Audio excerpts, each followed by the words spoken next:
so I think it's about to welcome our honored guest speaker, Shao-wei Huang. So Shao-wei Huang is currently a postdoctoral fellow in the Department of English at University of Buffalo. He obtained his PhD in English at UB before accepting the position of postdoc fellow. Shao-wei had been working as a graduate assistant and writing consultant in the Writing Center at UB, where he co-hosted workshops and mentored undergraduate level consultants in addition to providing writing consultation services. He's also teaching Writing Center theory and English composition class in this semester. So let's welcome Shao-wei. Shao-wei可以分享你的荧幕了，你的画面。Yeah, thank you.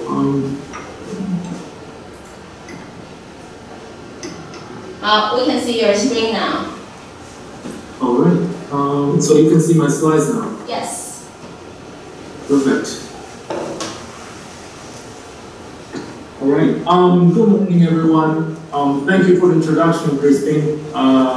So before I start sharing my working experience, I have a disclaimer really fast, everyone. So I'm not trained in the field of writing theories. I'm not working in the CW right now, Writing Center at UB right now, but I am very interested in knowing more about writing theory, so that's why I have the chance and the trust from the director of CW at UB to teach Writing Center theory class this semester. The slides that I compiled today is totally based on my previous experience in professional development in the Writing Center at UB. So looking back, I found myself had too many details in this slide. So it's more like, it's probably more academic lecture than the sharing of an experience. So I would love to hear like any of your feedback or question. I mean, you're very welcome coming up anytime, but it looks like the format of this lecture is going to, like, we are going to have Q&A at the next 10 minutes, which is totally fine. But all this being said, I'm very, very glad and excited to share my experience today. Not because that I did a good job, because I know there's so few writing centers here in Taiwan, and for me, I think writing centers is an excellent space because students get to open up themselves, talking about English writing that not really from the perspective of standardized tests. So I think that's the most important part about writing center, but also the most challenging part, especially in Taiwan. Sorry, I have a lot of echoes. Yeah, is it possible? 稍微麻烦你那个 share the full screen 吗 Okay, yeah. Sorry, can you share the full screen with us? Because right now we can see only How about this? Is this the pattern now? Can you present? Can you present your slide? On the 右下角有一个那个全荧幕的那个。OK， 我试试看哦。第一个 icon 呢？加减那个加减的旁边右边的那个吗？最下面右下角。减的左边那个。哎，减的左边哦，减的左边对，它那个。还剩下是 presenter 页面。对吗？可是它是用 PowerPoint。加减的旁边按下去会怎样？我没有看到减的，看到就是那个旁边左边。它 share full screen， 那全部做出来2个 screen。对，请他 share 另外。哦。这个中问题。你现在，你可以 share 整个。它是那个简报格式。好，我再重新一次哦。好，等一下我们请我们技术专员，讲一下。等一下看他那个。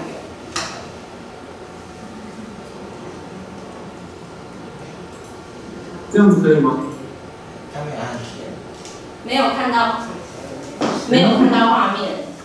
没有看到，可是你可以share那个。哦，可以这样子，这样子。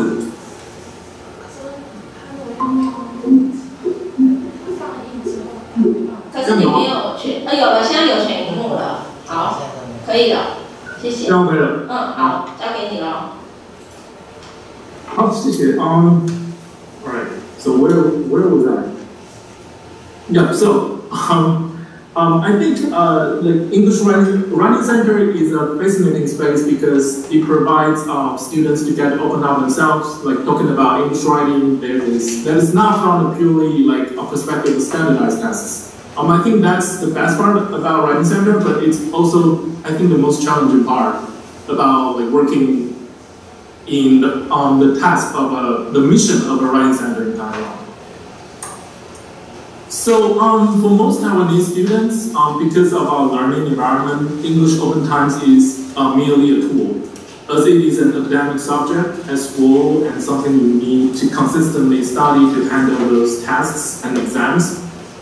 Personally, I don't completely disagree with the idea of tool because the idea is heavily context-oriented. However, when we admit the idea and treat the English language as more or less a tool, it also makes it difficult for us to appreciate the more free and enjoyable part of it. So Writing Center can be the game changer in this regard. It provides a space where writers can get connected with English language with the help of consultants as experienced and knowledgeable writers in a new way. So a different way of connecting to the English language other than knowing it, learning it based on the needs for school subject or standardized tests. So starting from a very brief introduction of the policies of Writing Center at UB to the materials I've read in the professional development as a consultant, I'm sharing with you the part of my working experience that I think has enlightened me most so far.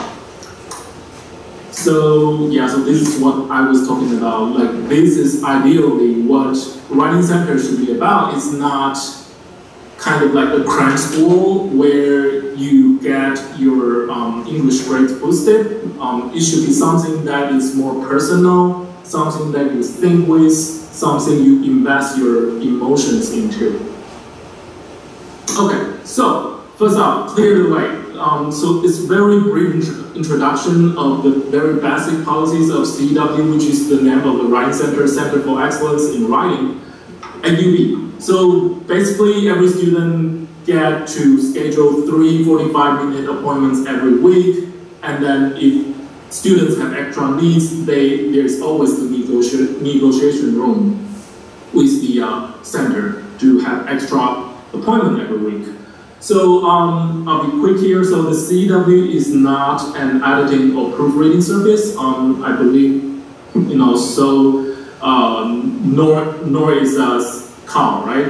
And this simply means that we will not go through the paper, finding and correcting every error for you. And I'll skip to the last part of the statement here. Our mission and training are to provide one-to-one support for your development as a writer. So in other words, its mission is not to kind of like fix a product every time you bring in your writing. It's more about helping you, helping establish yourself as a kind of like effective workflow.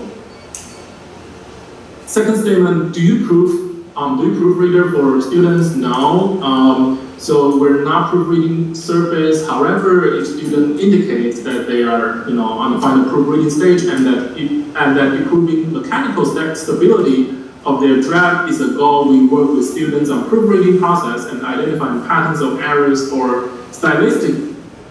So in other words, we do not necessarily fix all the issues in the writing, and likewise we don't discuss grades or many evaluative comments about assignments and papers. So basically, in principle, the CW at UB is people-centered. We honor and make space for the writer's voice and help writers find their patience in writing, self-initiation, and authentic point of need. So the Writing Center is not an add-in service or correctional facility. I think, it's such a popular stereotype. I think it's only more obvious in Taiwan than in the US. So that's why I think, that's the most challenging part of running the Writing Center in Taiwan. We really need it, but including you guys, you're the pioneers, right? I believe probably there are no more than 5 writing centers in Taiwan, if I remember correctly. So you guys are one of the pioneers. So this is one of the most challenging tasks to how to change students' perception about writing center is not just a correctional facility, which I will talk more about it in details. I mean, really detail. So I have a lot of details here. I hope you bear with me. So the consultation is collaborative and not one-sided labor by the consultants. This is very important, right? We're not laborers. We're not your personal copy editor. So in the context of Taiwan, maybe we can say that it is important to let students understand that the Center for Academic Literacy in Sida is not a crime school with English teachers free as service, right? So how do we do that? This being said, there are essential differences between the needs for the English language between students in Taiwan and the US. The differences between the needs for language will largely detect the differences in policies in different writing centers. Therefore, you may find my experience not necessarily completely applicable to writing center in Taiwan, and even unrealistic at times, probably. But I believe that despite the possible differences, we do share the goal of awakening the spirit of writer in students.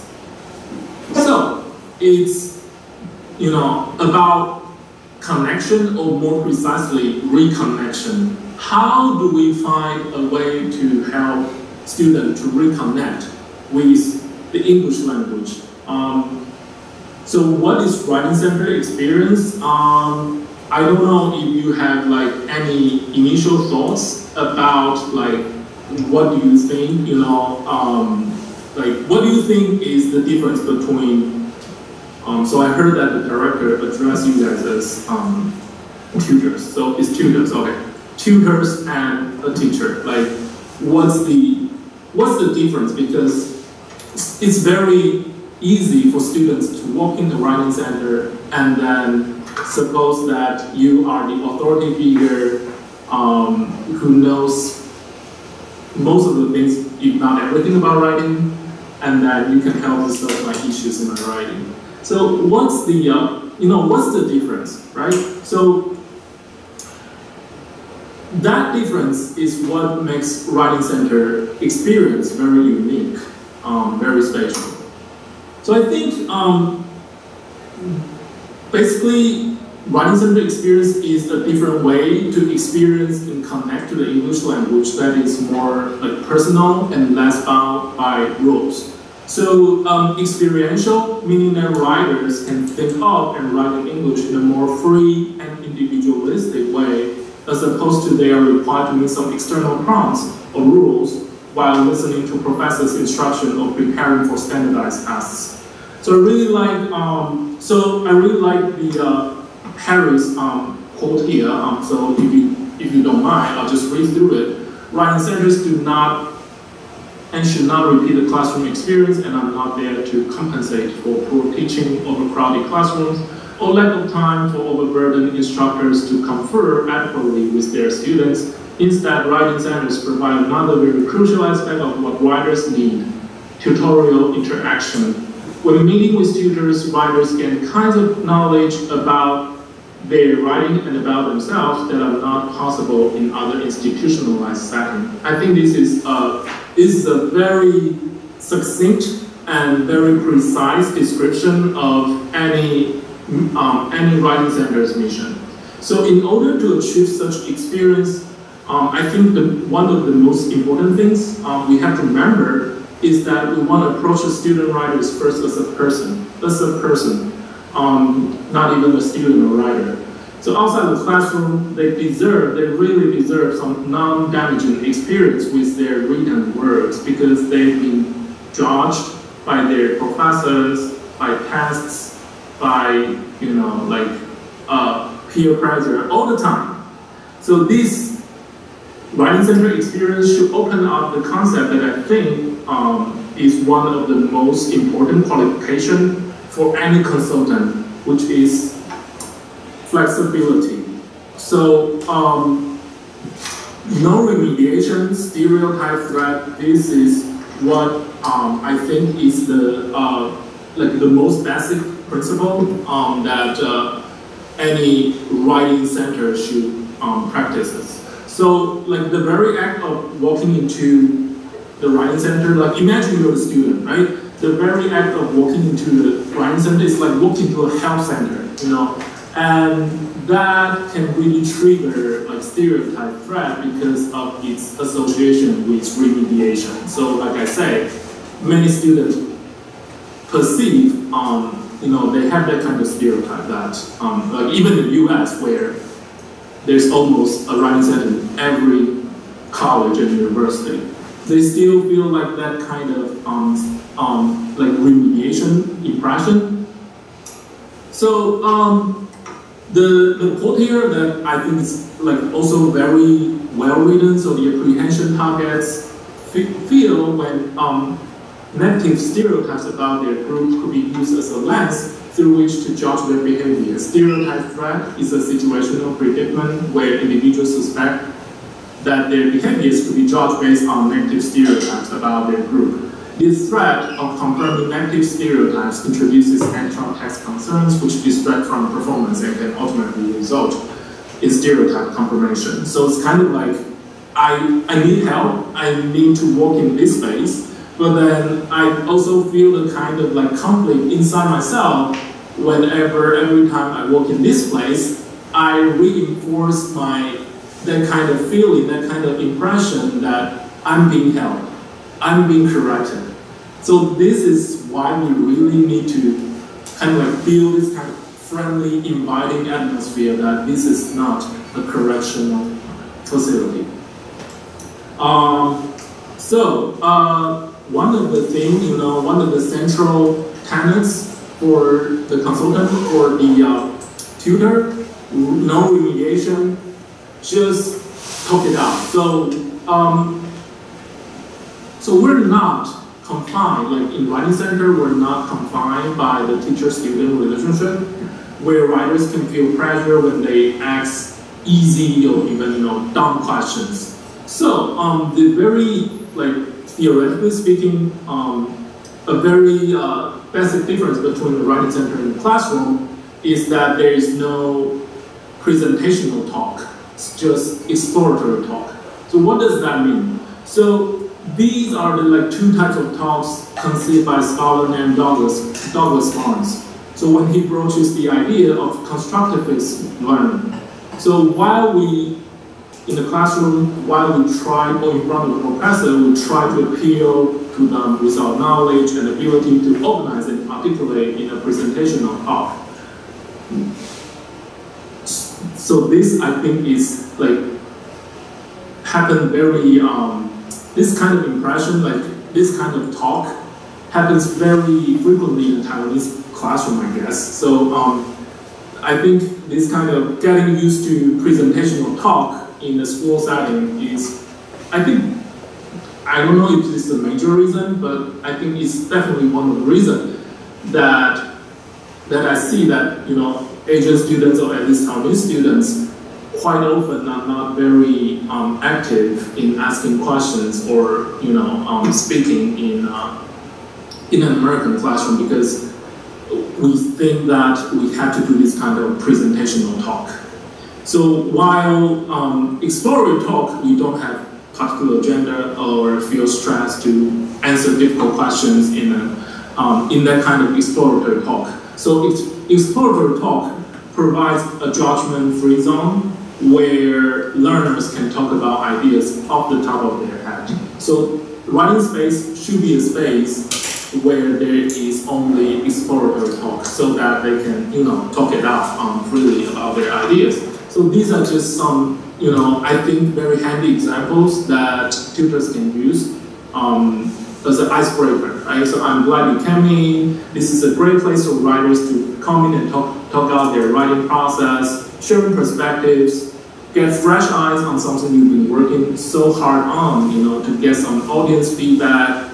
And then, sometimes just say that sometimes just talking it out helps a lot, or encourage them. Well, since you've come in to work on this, I can tell you're already hardworking, ambitious students, so many don't put in an extra effort. So this kind of icebreaker can really act like a friendly, inviting hand. So I think it's really helpful in my past working experience. So these will take us to what I was just talking about, the flexibility. I think flexibility is really an important qualification for any tutor. So as a consultant, I roughly categorize my duties into two. So the first part is to observe writers' attitude, question, emotion associated with their works when they step into the writing center. So in the pre-consult conversation, so the pre-consult, pre-reading conversation, I can always ask writers about their habits and process and soliciting just more responses from them, because all these can lead to writers' concern that is probably not really visible in the product, the work itself. So these are, like very good examples, because in this stage, you want to care about a writer, you want to present yourself as an empathetic fellow writer, right? So you can say something, that sounds like, let's share your own experience as a writer, right? Organizing to me is always the hardest part. I usually try to write really loosely and kind of disorganized at the beginning, and then I go back and organize after, right? And then I have never read this. I don't have any experience with this genre before. Like did your professor give you any examples? Probably, if you're not really clear about that, probably pull up your instruction sheet, assignment sheet, so that we can read it together, right? So I can relate to that. In fact, I'm procrastinating on an article I have to write right now.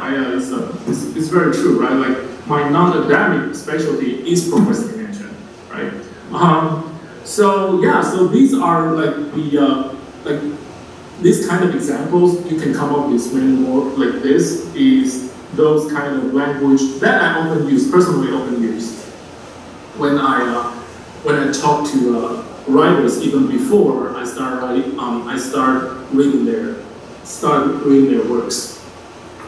So the first part of the point of modeling of this language is to show your empathy, because just like the messy nature of writing, there are usually no such a thing as an answer, right, to the issues and habits associated with writing. So the first part of the consultant's job that contributes significantly to the uniqueness of writing-centered experience is to first and foremost relate to the student as a person, creating a caring atmosphere as a fellow student. But then, just like I say here, you don't know everything, nor is it possible that you do. So the point is that you know the way to work it out and show writers that means to the method to model on for their own writing when they write in isolation, when they write on their own. Because after all, the consultation is not a one-sided labor, it's a collaboration. So it's a very important principle. It's also why that we are peer students, but we are also experienced writers. We have to be flexible, adjusting our psychological distance with the writers based on this dual identity, if you may. And then the second part of flexibility is that you are, from the perspective that you are an experienced writer, right? So the consultant, I like how Harris put it here, is a translator. So the second part of the job is to help students as an experienced writer. So translator between students and professors, so they inhabit a middle ground, right? So on the very basic local level, we inevitably will fix the local errors and give suggestions to writer. But from a higher perspective, consultant's job, tutor's job, is to turn the academic language into a more friendly one. So what I mean here by higher perspective is that consultants do not take the writer's hand through the whole writing process. It is the writers that have to go through that door themselves, right? So in addition to giving them some immediate suggestion for fixing their papers, the more significant part of consultant of tutor being a more experienced writer is to help student writers get the hang of certain aspect of writing. So the unique part about working as a tutor, especially compared to professors, is that they often witness the very scenario where writers give birth to their ideas and words. So it is from this perspective that consultation is collaboration. So to put it differently, what writers need are more than immediate fixes for their papers. They need another pair of eyes. They need to take a break from writing isolation. These aspects are usually not just about how hardworking the writers are or what new English words and phrases they can learn from you. No. Again, these are just local issues, so which are not of the utmost significance, right? So the major examples that help student writers get a feel of writing process include how to brainstorm, how to organize notes for drafting, how to meet requirements of various genres, right? So one of the things here is that, at least here is paraphrase versus plagiarism. Sometimes, especially in the language, in the Han Chinese culture, I believe, almost all of you, probably all of you, or most of you at least, have the experience that in Chinese writing, we often see, or even we ourselves use this kind of formulation that we use a kind of shared cultural knowledge. We assume some shared cultural knowledge, some famous celebrity, some words used by some famous celebrity as a general truth, as as a truth that everyone assumes is okay to use it directly. We have some shared cultural knowledge, something like that. So, but in the Western, like in American academic convention at least, they really demand very precise documentation, right? So they want a very correct, precise, responsible documentation throughout the writing. So it's about discrepancy between different academic conventions. So I don't know, like if Taiwanese academic convention now, what it looks like exactly like right now, but I believe it's mostly adopting American academic convention. Correct me if I'm wrong. So I think it's very important to kind of translate that kind of knowledge, to tell students the difference between paraphrase and plagiarism. And so that leads us to academic language, right? So sometimes, I don't know if like nowadays in the classes in Taiwanese universities, if we have something like the assignment sheet, because assignment sheet, I believe any of you who have the study experience in the US, assignment sheet is like extension of syllabus, right? It kind of looks like a contract for individual assignments that you will have throughout the semester. And on the assignment sheet, there is the very detailed instruction about the prompts, the requirement, the deadline, detailed instructions about how you write that assignment. But the problem here, the issue here for many students is that those academic language, does not look like general daily language at all.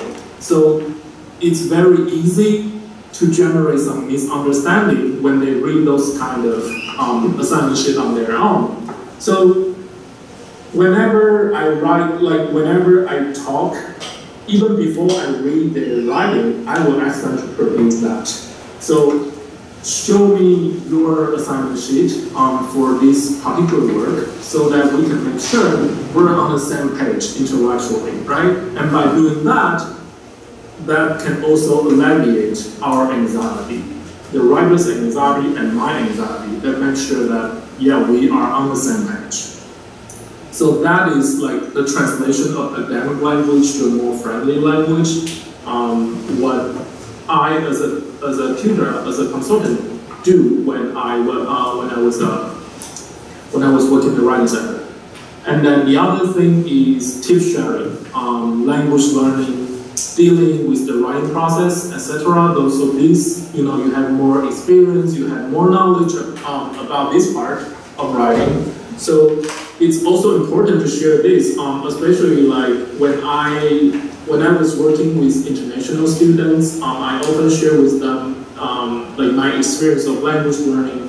So one of the most frequent questions that the students will probably ask you, I think will inevitably ask you, is that how do I sound more native? How to stop translating things inside my head? You know, these are like, there's no universal answers to this, right? Or we can say that there are many different kind of answers to this kind of question. So one of the things I always share with the writers is that don't treat the differences of different words in different languages as one-to-one correspondence, because there are different nuances in different languages. So meaning that when you try to express a certain kind of sentence or meaning, there are different kind of expression, phrases, and words that you can use. So this is one way to kind of deal with that kind of, I would call it native myth. You know, like people always kind of like fancy that as long as I study longer, I will more and more sound and write like a native speaker. But for me, that's like partially illusional, but it's another topic here. But I just want to say that it will be helpful for them to understand that it's not just about learning language, not just about copying. It's about negotiating meaning. Negotiating meaning meaning that you learn words from a textbook or from whatever sources you got, but then you also have to mix with your own voices. Otherwise, in the long run, you will find that you are just picking up, mixing different voices of others, but not your own voice. So if your own voice is hard to emerge. So this is one of the things that I often, one of the experience language learning experience I often share with fellow international students. All right, okay. So where was I? So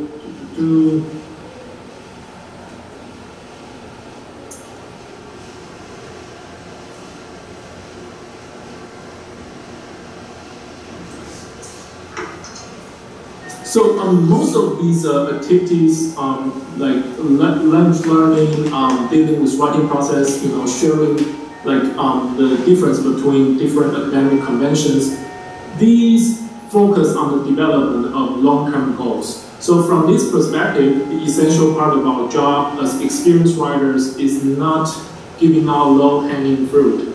Thus, we don't guarantee any boost for students' grades either. Right? So we focus on the mechanism and effectiveness of writings from a pedagogical perspective, and catering to the needs of immediate results will shortly make you and the writers feel better, but will make consultations one-sided labor, as opposed to encouraging writers to think and write more independently on their own.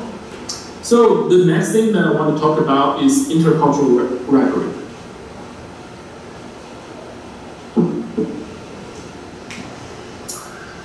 So to compare writing in different cultures from a very general perspective, so one of the most puzzling experience in my time working with international student writers was that sometimes I could feel like what I read was grammatically correct, but I just feel something was missing, from the consultant's perspective.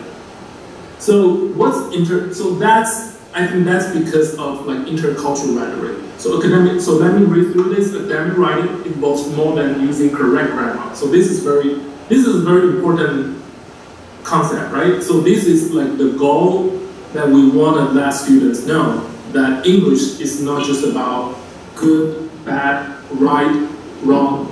It's more than grammar, right? So we have to think of different strategies to let them know this.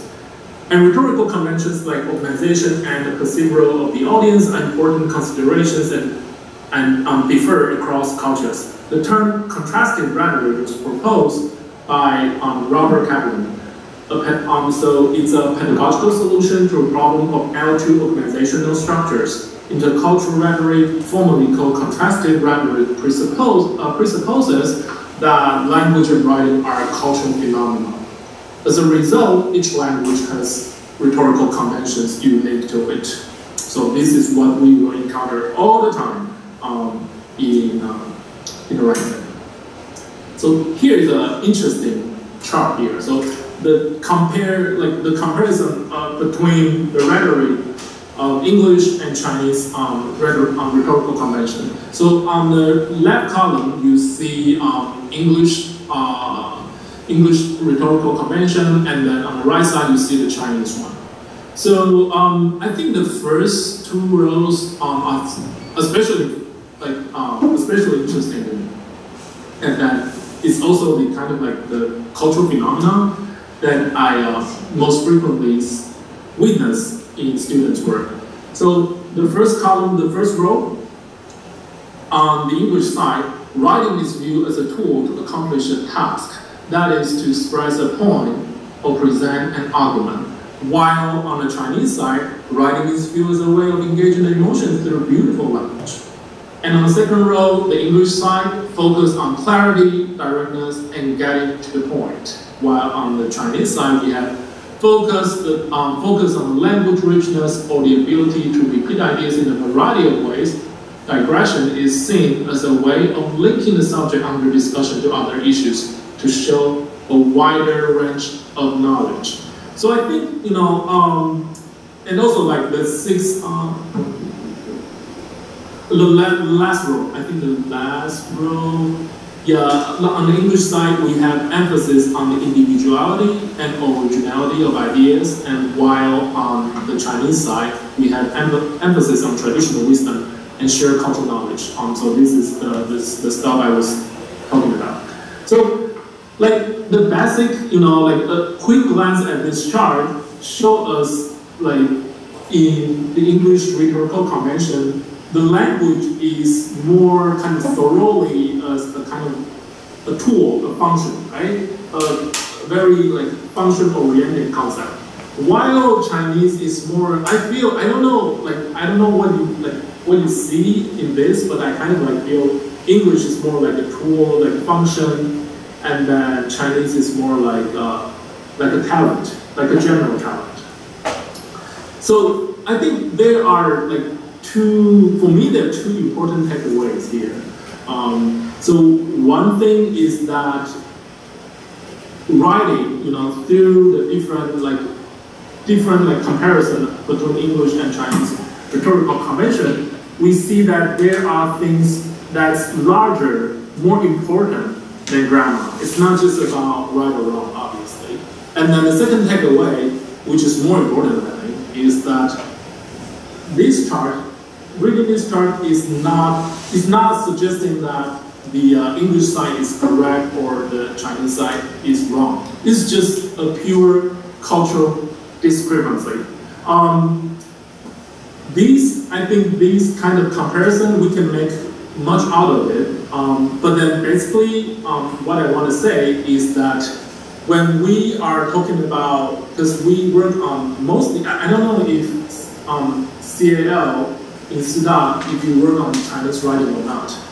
But then, if we're mainly working on English writing, then sometimes we will get, you probably will get a feeling that I have, that it's all grammatically correct, but something is just not right for this particular English, this piece of English writing. So you probably can refer to this one. And by the way, this chart is made by a talented professor named, also a Taiwanese coach named Jian Sijie. I believe he's working as a professor in, I think it's Taipei Sangyu Daxue or something like this. But this is made by Professor Jian.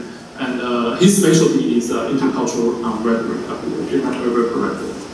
All right, so this is not about right or wrong. So this is about, I believe this is about our awareness of genre, because I don't know your experience of writing in Chinese. Of course, our habit of Chinese writing will inevitably, and it's not a wrong thing, influence our English writing, right? But then when we are dealing with English writing, we need to have a stronger awareness about the genre we're dealing with. Okay, so moving to the next topic. So on a global level, we're writing factors that are not limited to grammatical correctness.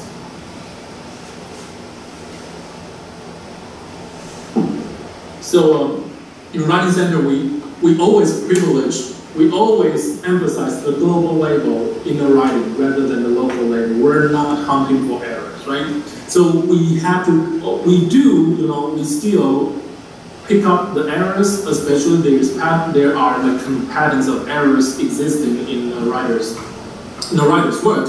The more important thing is always the global label of the writing. Structure, clarity, logic, transition, all this kind of stuff, right? So one of the things that's very important is that, I would suggest you think more about, to consistently think more about, is that English writing is not a monolithic concept, right? It is not just about, again, standardized tests. It's not also just about the concept of different labels as we often see in college. English Composition 1, English Composition 2, Advanced English Composition. For me, it's first and foremost about genre when it comes to English writing. So again, students' perception about English is heavily, predominantly limited by tests, academic subjects. So how do we change it is the mission, the task that we constantly have to think about. So yeah, so here, sorry. So I don't know, is it possible to have kind of interaction with you? I'm just wondering that when you think about genres, what's the genres that you use most frequently in your daily life? And then what drives your composing decision when you write those genres? It's just wonder, what do you think about genre? And then what's the most frequent, the genre that you use very frequently in your daily life? It can be grocery list, it can be a note to your friend, and then the new year is approaching, so it could be a greeting card. So what's the genre that you use most frequently?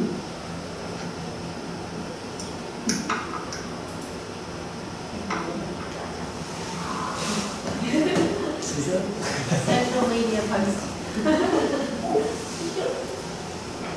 Like an Instagram caption.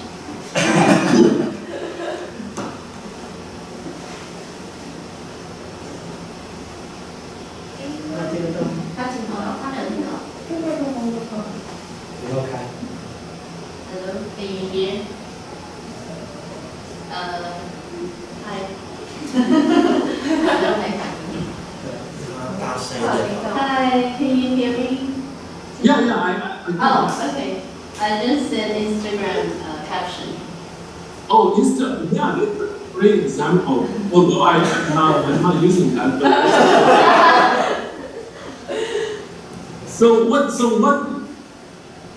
what's the factors that kind of drive your decision, like when you compose that kind of captions? Like your audience or your purpose? More like a recording of what happened. Yeah, so like kind of like so it's more about a record, a report, so that's more about like the purpose, right? Yeah. And then, yeah, I mean like different genre, because like for the audience for your Instagram is probably your close friend, right? I don't know, I know very little about Instagram. I know there's kind of like limited time, what's that? Limited time post, limited time status or something like that. But yeah, my point is that when we are aware of certain genres, we are aware of the limitation, but as well as the direction. So it's like one thing with two sides, right? Limitation and direction at the same time. So I just wanna, okay. So I just wanna share my my spatial experience with genre. So one of the things that I see most often, you know, after I started studying in the US, is that I see many like bumper stickers. So bumper stickers are like those stickers that people apply usually at the rear of their cars, right?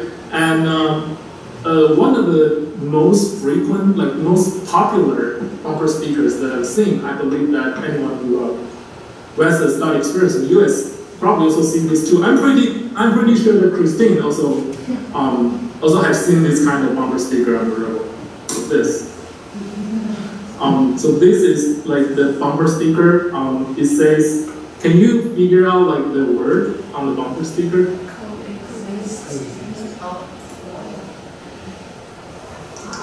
Or is it too small for you to discern? Christine, you saw this, right? On the road? Yeah. I think so. Yeah. So it's coexist, right? Coexist. And on the bumper sticker, like, do you think it's a good idea to like put like 20, 30 words in a genre in the bumper sticker?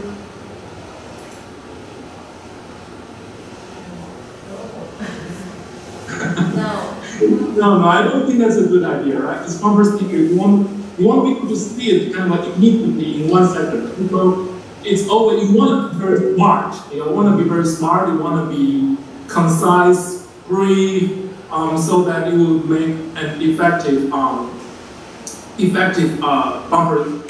bumper sticker, right? So like this, coexist, but it's not just the word. It's just not one word there.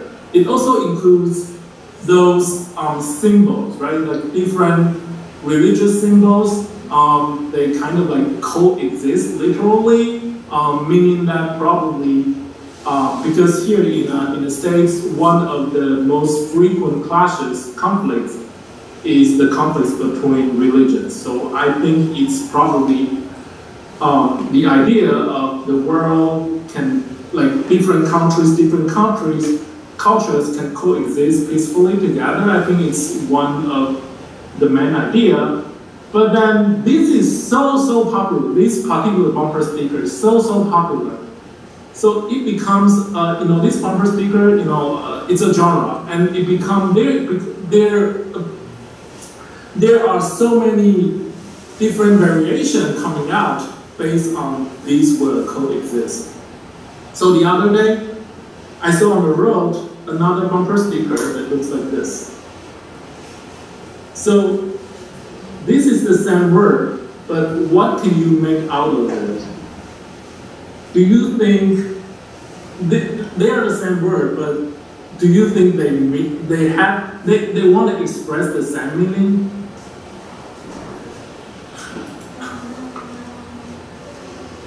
Personally, I think it's a very working speaker. So my point here is that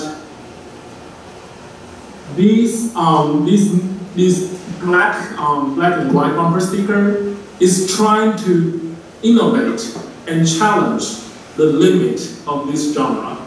So very obvious for me, very obviously, it does not just mean like coexist anymore. It's kind of mocking. For me, it's mocking at this idea, right? So it's kind of like, I don't know what you can make out of it because there's no answer, obviously. And then for me, it kind of means that yes, we can coexist, we can be neighbors, but then I need this very strong, very powerful fence around my house to protect myself, you know? So does it really mean coexist anymore? I'm not sure. To me, this bumper sticker, black and white bumper sticker, is more like a mockery, poking fun at the original one. So my point is that bumper sticker is a genre. It has its limitation, it has its direction, it has its own way to be invented. And then in these cases, it's not just only one word. It includes symbols, it includes some cultural icons or cultural meaning, very rich cultural meaning behind it. So genre is very important when, it's very important when we are composing our work, right? So that's my point here. And then,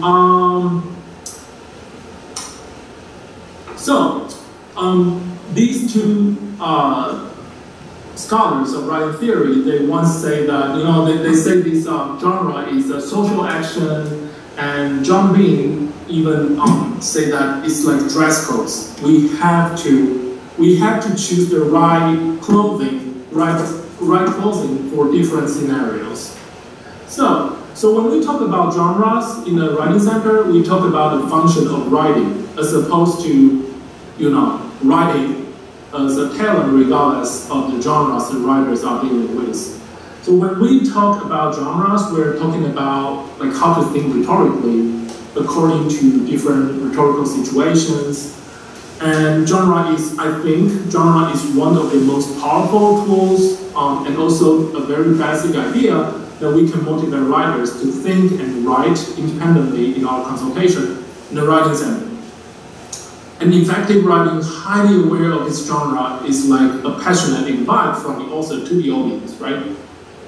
So the more familiar the writer is with the genre, the more impactful the reader's experience will be. Just like that black and white bumper sticker. Although I don't like it at all, but I have to admit that this person is very familiar with bumper sticker as a genre, so that it can challenge the limit, poking fun at the word coexist in such a delicate way where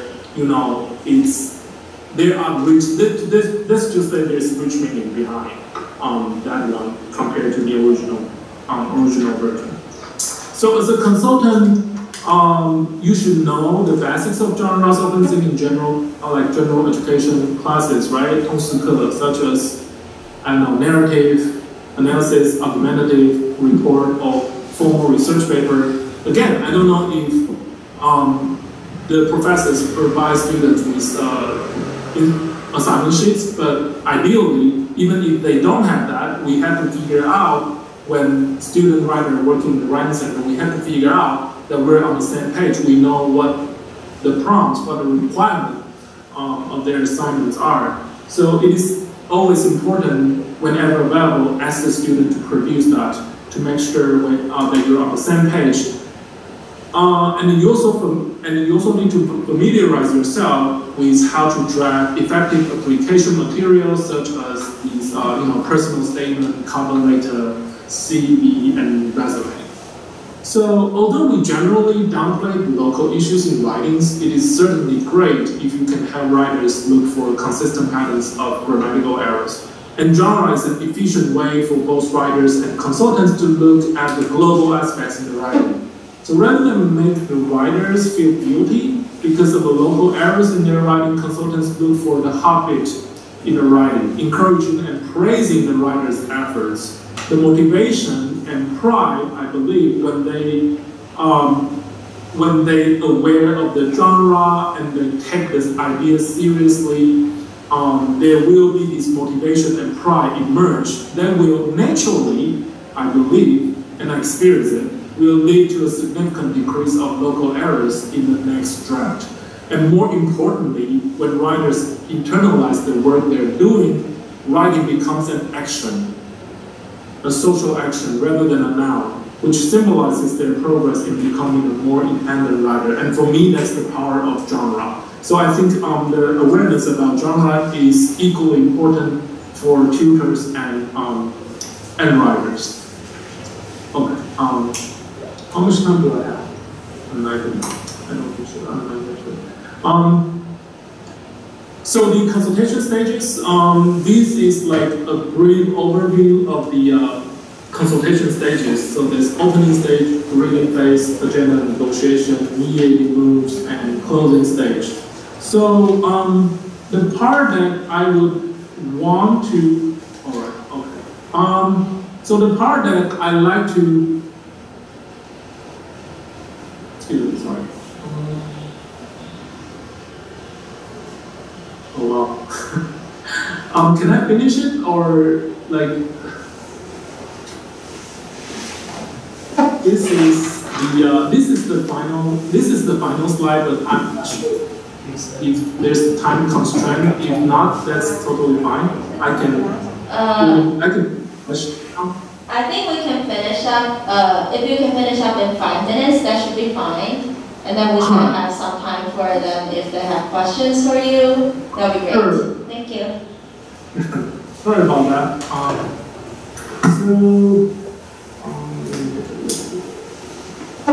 All right. So I think the most important thing I need to quickly go through now is the point number 4. So these mediating moves. So these are basically the different ways to structure our conversation during the consultation.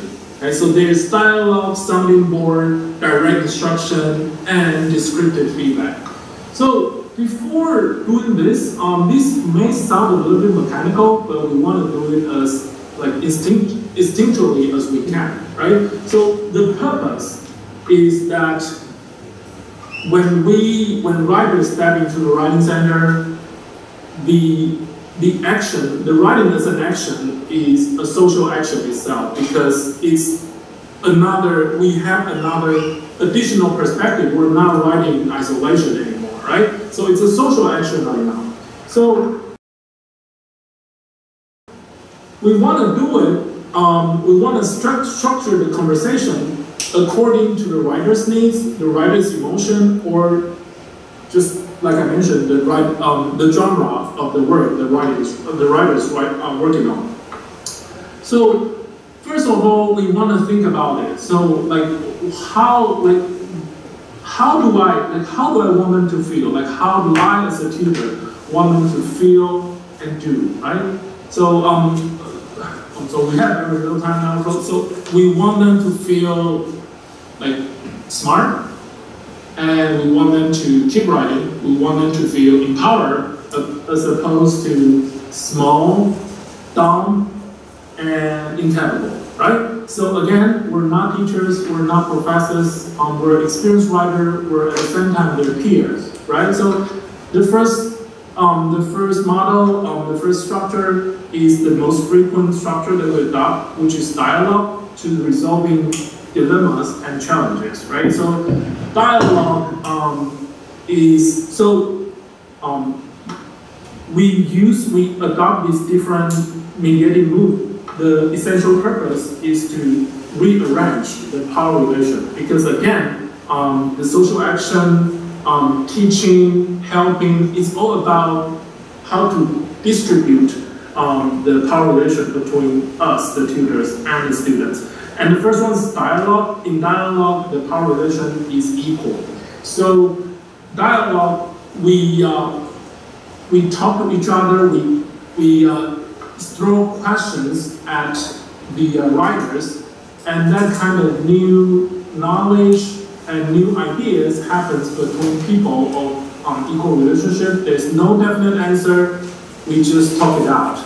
So this is the most frequent model that we use, and also most beautiful, magical too, because like I said, the talk we have in Writing Center is exploratory talk. So we don't have plans, and then sometimes you can never expect that an answer, inspiration will come out of the dialogue.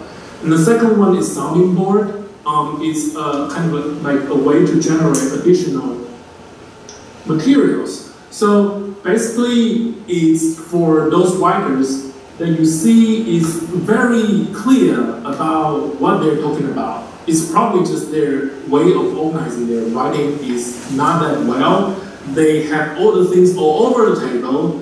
So in this kind of conversation structure, the writer has more power, and then the tutor has less power. So in this kind of structure, you ask key questions, critical questions. You're like sounding board. So you don't speak very often. You throw questions and keywords at the writer, and let the writer just talk it out and then speak whatever she got there. So probably she will get a new idea or elaborate on the writing that she already has on the paper. So this is more like a process of ideation, right?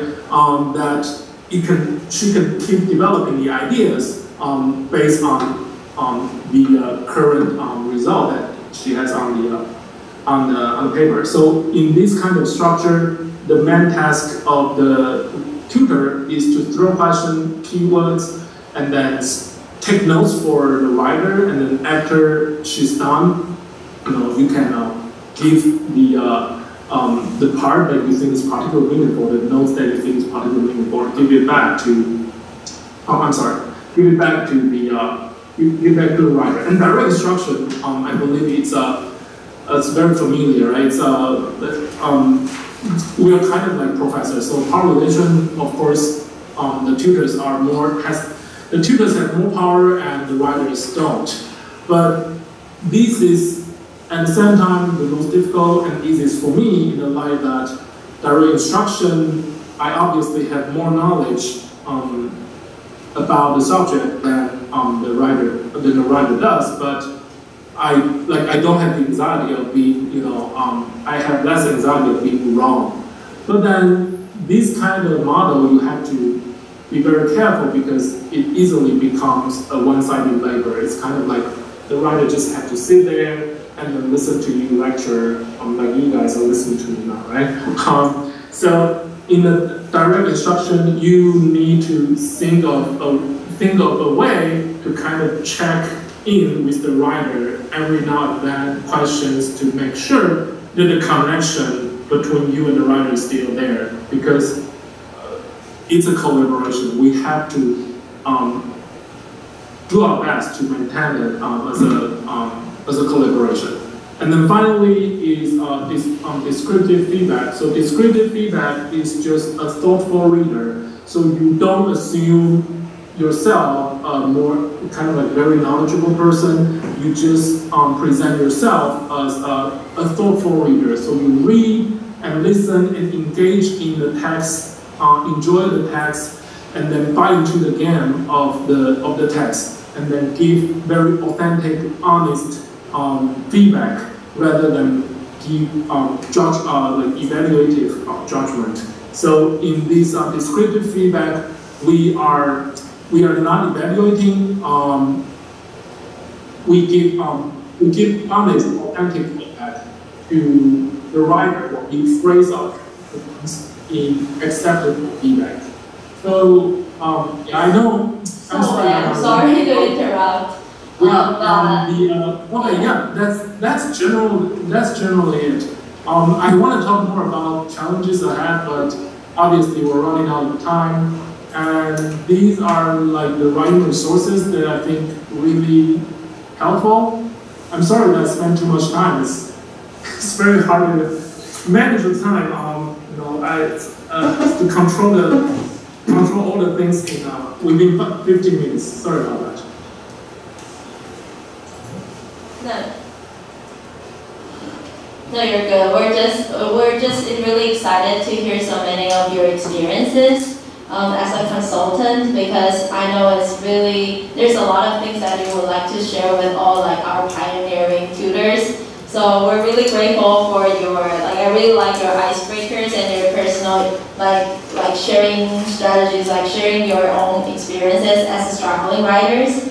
I think those skills are really useful for our tutors to during their sessions. So thank you so much for your time. I just wonder if anyone has any questions for Shao-wei. If you have any questions or concerns about becoming a tutors, or anyone?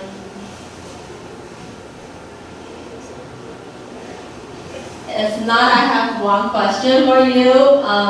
Because you mentioned about you haven't got the time to talk about like your struggle as a tutor, as a consultant. So I just wonder what is the main struggle that you have when you're working at the the writing center? Just one. What is your most challenging part working as a writing tutor, and how you solve that problem? Okay. Yeah, I actually want to talk about the challenge. I think that writing center in Taiwan will face. It's not really about my personal challenge, but I can talk about that too. So my personal challenge as a consultant is that sometimes it's more because writing center it's essentially about having conversations with different writers. So it's not really about how much you know, how capable you are, how good a consultant you are, so that you can help others. I just want to remind everyone that you don't know everything. And then it's more about if you can get along with the writer so that you can have the writer talk it out and work with you. Of course there are, I see irresponsible writers, I see very writer that slacks off, but the personal struggle for me is that I work with writers that gets easily irritated. I don't know if it's because of me or his personality, I'm not sure. Sometimes when I give some suggestion to the writers, they so anxious and so frustrated, and they're not on the table and see that, oh, I think this is so difficult. You're making this more difficult. So that's a very a very challenging situation for me. So but fortunately, we always have a teaching assistant overseeing the floor, so we can always swap different writing consultants for different writers, because it's more about if two people can get along with each other. It's not really about how capable you are as a consultant, because writing, let's admit it, writing is all about emotion. If you're treating it seriously, writing is all about emotion, right? It's very personal. So it's first and foremost about if you can get along with one, as all of you will get a regular client in the near future, because there are people who like you, there are people who think other tutors are better candidates to work with. So it's very natural. So I just want to encourage the young consultants that it's not about good or bad, and then you don't have to know everything. It's about you have the patience and you can show your empathy to collaborate, to explore together with the writer about their difficulty and concerns. Thank think that's a really good reminder for our tutors, because that kind of reminds me when I was at UB, I had a really good relationship with one of the tutors. And not because she knows a lot about psychology or neuroscience, but it's the fact that she knows that I'm an English learner, and then she's okay with that, and she's very friendly, and she did not really criticize my work, but more like creating this kind of warm and welcoming environment to encourage me to write more. So I think Shao-wei mentioned a really important thing is that you don't have to know everything, especially when they consult you with like things from their own disciplines. They're the experts. So what we can provide is to encourage them and motivate them to keep writing and keep revising. So thank you, Shao-wei. That's a really good close, like the wrap up of the talk. So thank you so much for your time, and I think it's about time for your bedtime. 10-something. But thank you so much for attending the workshop with us. I genuinely feel sorry that I had so many details into this in this talk. So this much more sounds like a academic lecture. I hope that it's time for me to go to bed, but I hope that my talk didn't make most of you fall into sleep. Oh, not at all. Yeah, I'm just like repeating what the response, like our audience responses. So I'm actually really happy that you talked a little bit about the theoretical aspect and also the practical aspect of being a consultant. Because I know, like, from the academic perspective, we all need to have some kind of evidence about why we want to do certain procedures. So that's actually really good way of seeing why we want to implement certain ways of like tutoring procedures. So thank you so much for your time and your really nice introduction to help our tutors to become better tutors. Thank you. Thank you. And I guess I want to say something. I know you didn't have time to tell us about what you foresee in terms of Taiwan's issues, but in the future, if there is a chance, I would actually be very interested in knowing how you would compare the situation that we may face here in Taiwan as pioneers with your experience in the States. Because I used to actually work as a writing tutor for UCLA when I was an undergrad there, and as well as a teaching assistant. And teaching here, I feel like it's a very different process. And so personally, I would love to hear more about what you envision as the issues we might face or what we should look out for when we serve as tutors here in Taiwan as opposed to the States. But I know that I wanted to ask this question, but I saw that time was almost up, and I know it's your bedtime, but I'm hoping in the future, if there is another opportunity, maybe you can share more in terms of this. But I really enjoyed what you shared with us today. Thank you. I really appreciate the feedback. Just one more thing that I want to emphasize, as I shared with Christine yesterday too, is that I really think, like as you also have the tutoring experience on the other side, so I believe that we probably can more or less agree that all the practical knowledge in the writing center has to be localized. So that's why that the theories that we're using here in the States, it's not possible to kind of like, it's not like one size fits all, because again, the environment that we use and learn English in Taiwan is so different from those, even the Taiwanese Taiwanese students in the US, because it's just a different environment.